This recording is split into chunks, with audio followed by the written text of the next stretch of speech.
మాట ఏంటో తెలుసా? మీరు ఆగిపోతే వారు అధైర్యపడతారు, వారు భయపడతారు. చిన్న ఆందోళన వస్తుంది, అయ్యో ఎవరు రాలేదే, అందరూ వస్తే బాగుందే అనిపిస్తుంది. అలాంటి ఆందోళన తేడానికి ఎవరు కారణం చెప్పండి సార్. నేను కాజీలతో మాట్లాడుతున్నా సుమా, ఈ గురించి కానే కాదు. దేవునికి స్తోత్రం. హల్లెలూయా, హల్లెలూయా. మనం ఒకరిని ధైర్యాన్ని పెంచాలి. Praise the Lord. మన మాటలు బట్టి ఇంకో ధైర్యాన్ని పుంజుకోవాలండి, అంతే కదండి. ఎవరైతే పడిపోతున్నారు, ఎవరైతే ఫిరిగ్గా ఉన్నారు, ఎవరైతే భయపెడుతూ ఉన్నారు, మన మాటలు బట్టి, మన ప్రవర్తన బట్టి, మన రాకను బట్టి వారు ధైర్యం పుంజుకోవాలి. కానీ ఈ రోజుల్లో జరుగుతుంది ఏంటి? మీరే కదా పరిచర్యలో ఉన్నారు, మీరే కదా ఆహారం పరిచయలో దాంట్లో ఉన్నారు. ఇంకెవరున్నారు? ఇంకెవరు వస్తారు? వారి గురించి దేవుడు మాట్లాడుతున్నాడా? లేదు కదా. ఎప్పుడైనా అనిపించింది తప్పేమో అనిపించిందా? అయ్యో నేను వెళ్ళకపోవడం వల్ల చిన్న ఏమైనా బలహీనత వస్తుందేమో అనిపించిందా? లేదే, పర్లేదు, నాకు పని ఉంది. ఏంటి? నాకు పని ఉంది. చిన్న మన గురించి కృతజ్ఞత. ఇప్పుడు మాట్లాడండి. కృతజ్ఞత గట్టిగా చెప్పరే. కృతజ్ఞత, కృతజ్ఞత. ఎన్నిసార్లు చెప్తున్నారేంటి అంటున్నారా? కృతజ్ఞత అంటే ఏమిటి అంటున్నాను నేను. కృతజ్ఞత అంటే ఏమిటి? 2 పాటలు పాడమా? దేవుడండి మా జీవితంలో గొప్ప కార్యం చేశాడండి, ప్రభు నామానికి స్తోత్రం అండి. ఇదా కృతజ్ఞత? కృపా కృపా అని పాడడం కృతజ్ఞత? ఏమిటి కృతజ్ఞత?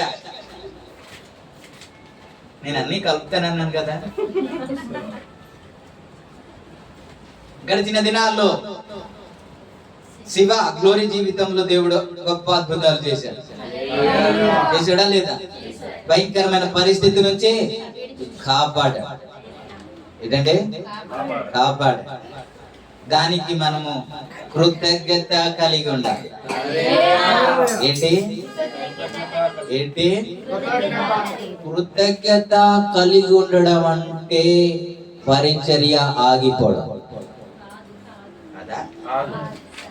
నా కొద్ది బలహీనంగా ఉంది, నేను రాలేను అనడమే కృతజ్ఞత కదా. నాకు తెలుసు, తిరిగేస్తాడు మన గురించి. నేను ఇంకోటి దగ్గర పని చేస్తాను అనుకుందాం. నా బాస్ ఫోన్ చేశాడు, నువ్వు రావాలి అని. నాకు నీరసంగా ఉంది, రాను అంటానా? అనవా? ఈ రోజే దిగాం, రాలేను అంటావా? ఇంట్లో సర్దాలి, రాలేను అంటావా? నేను మన గురించి అని చెప్పాను కదా ఇందాక. అంటావా?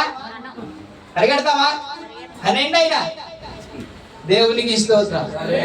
ఎర్లీ మార్నింగ్ 5 o'clock అయినా పరిగెడతా. ఏది కృతజ్ఞత? ఏది కృతజ్ఞత? నిజానికి ఆయన అద్భుతం చేశాడు అని అనిపిస్తే ఒక బాస్ గురించి పక్కన పెట్టేస్తామే. ఒంట్లో బాగా లేకపోయినా సరే, ఇంట్లో ఇంకా ఇబ్బందికరమైన పరిస్థితుల్లో ఇంకా చేయాల్సిన పని ఉన్నప్పటికీ కూడా నా బాస్ ఫోన్ చేశారు కాబట్టి ఖచ్చితంగా వెళ్ళాలి అని పరిగెడతామే. ఆయన జీతం ఇస్తున్నాడనా? మరి ఆయన జీతం ఇస్తే నా దేవుడు కూడా ఆయన కిరీటాన్ని ఇస్తాడు. ఈయన జీతం ఇప్పుడే అయిపోద్ది కానీ నిత్యం ఉంటుంది ఆ కిరీటం. దాని కొరకే ప్రయాస. ఆహారం పంచుతున్న వారులారా, ఒకవేళ మీకు గౌరవం ఉండకపోవచ్చు కానీ దేవుడు మీరు చేసే పరిచర్య చూస్తున్నాడు ఆయన. ఆదివారం ఉంటది కదా, ఈరోజు చెప్పుకున్నాడు అది చెప్తా. కాబట్టి కృతజ్ఞత గురించి చెప్పి మళ్ళీ ఇక్కడికి వస్తున్నా. కృతజ్ఞత అంటే ఇక్కడ చెప్పన, నేను పిలవగానే ఖాళీ లేకపోయినా ఈయన వస్తారు నేను అనుకుంటాను. నాకు ఎంతగా హెల్ప్ చేశారు ఈయన, కాబట్టి పిలవగానే పరిగెత్తి వస్తారని నేను నమ్ముతున్నాను. కాదంటారా? అది అది కృతజ్ఞత. స్తోత్రం. మీరు వెళ్ళకపోతే కుదరదు, ప్రాణాపాయంలో ఉన్నారు అని అంటే మీరు వెళ్ళొచ్చు, కానీ ఆపినా పర్వాలేదు అని అంటే పరిచర్యకే ముందు ప్రాధాన్యత ఇవ్వాలి. అది దేవుడు చూస్తాడు. ఇంత పని ఉండేటప్పుడు కూడా, ఇంత ఇబ్బందిలో కూడా, అని సమయం లేకపోయినా సరే అది పక్కన పెట్టి నా పరిచర్యకు వచ్చాడు అని నా దేవుడు నిన్ను చూస్తాడు, దీవిస్తాడు.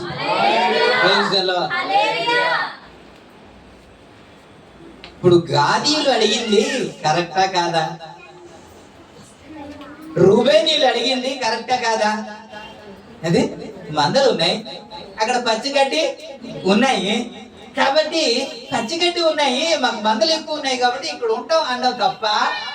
ఏమండి మాట్లాడండి, తప్పన్నా బాయ్ మళ్ళీ కట్టాడంటే గడ్డి ఉన్నాయి కాబట్టి, అక్కడ మేత స్థలం ఉంది కాబట్టి, మాకు గొర్రెలు మేకలు అన్ని ఉన్నాయి కాబట్టి మేము అక్కడ ఉంటామయ్యా అని మోసే దగ్గరికి వెళ్ళి అడగడం తప్ప? తప్పేం కాదు. నేను కూడా అదే చెబుతున్నా. ఏమిటి? నీరసంగా ఉన్నాయి మీకు, నేను రాలేను అన్నా తప్ప. ఇంట్లో పని ఉంది, నేను రాలేను అన్నా తప్ప. చెప్పండి, తప్ప కాదు, తప్పు కానే కాదు. కానీ మోసే ఏమని మాట్లాడుతున్నారంటే, అలా చేయడం వల్ల నిజమే నీకు పనులు ఉన్నాయి, నిజమే నీకు ఇబ్బందికరంగా ఉంది, అక్కడికి ఇక్కడికి వెళ్ళారు, మనశ్శాంతి మీకు లేదు, నిజమే. కానీ మీరు రాకపోవడం వల్ల మిగతా వాళ్ళు ఆశ్చర్యపడరు, మిగతా వాళ్ళు కృంగిపోతారు, మిగతా వాళ్ళు ఉద్యోగంగా పరిచర్య చేయలేరు. 18 మంది 20 మంది ఈ నలుగురికి వదిలేసి, ఈ ఇద్దరిని వదిలేసి 18 మంది వరకు కదా పేర్లోకి వస్తున్నారు. ఆ రోజు వచ్చేటప్పుడు చాలా మంది వచ్చారు అని సంతోషం అనిపిస్తుంది. కానీ 12 మంది 10 మంది వచ్చేటప్పుడు ఈ రోజు ఎవరు కదా, ఆ మాట ఎలా ఉంటది? అప్పుడు మేము ఈ రోజేమో 18 మంది వచ్చారండి అని సంతోషంగా చెబుతాము. ఏ రోజు అయితే 10 మంది వస్తారు, ఈ రోజు 10 మంది. ఆ సౌండ్ వేరు, ఈ సౌండ్. దేని వల్ల? రాలేదు కాబట్టి, దాని వల్ల దేవునికి హల్లెలూయా. దీని గురించి తీవ్రంగా మాట్లాడుతూ ఏమన్నాడంటే, మీ పితరులు కూడా ఇలాగే చేశారయ్యా. 12 మందిని పిలిచి, అయ్యా కానాను దేశం ఎలా ఉంటది వెళ్ళి ఒకసారి చూసి రండి అని పంపించాను. పంపించిన తర్వాత వారు వెళ్ళారు, చూసి వచ్చారు. వచ్చిన తర్వాత వారు ఎలాంటి సమాచారాన్ని ఇచ్చారు అని అంటే, ప్రజల గుండెలు కరిగిపోయినట్లు, భయముతో ఏడ్చినట్లు అలాంటి సమాచారం తెచ్చారయ్యా అని మాట్లాడతారు. మీరు చదవండి 12-13. అప్పుడు